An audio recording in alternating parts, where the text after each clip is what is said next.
Viertel, mitternachts im Pickup-Truck. Observiert das Bonzenviertel, bis auf die Millisekunde getimt. Ich komm wie der Sandmann vorbei, im Ballermann Blei. Jo, wenn ich unsichtbar durch deine Nachbarschaft schleich, wie Kasper der Geist. Draußen ist es düster in der Luft, Nebelstreifen. Besser geh nicht raus, wenn Jäger nachts ihr Unwesen treiben.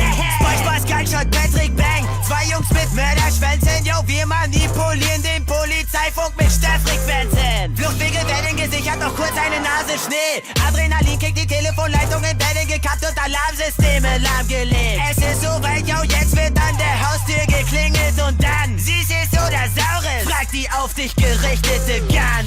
Es ist Halloween, die Zeit der Geister. Ich komm durch den Nebelschleier, Michael Myers. Es ist Halloween, der gelbe Schwamm. Jo, nenn mich The Walking Dead, Sensenmann.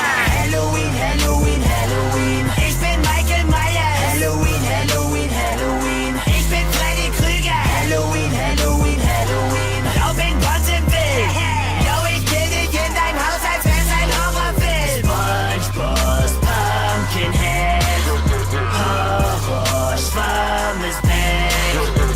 Die Ausgeburt der Hölle, das ist die Inkubation. Süßes oder Saures, du Hurensohn.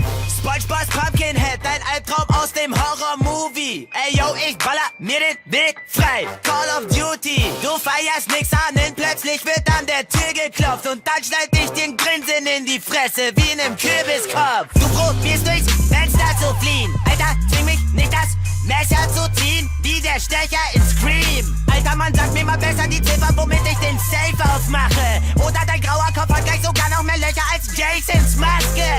Goldene Uhren und Perlenketten, lilane Scheine im Schranktresor. Jo, die geraten schon Bucky von Zauberhand in meine Tasche rein, dann bin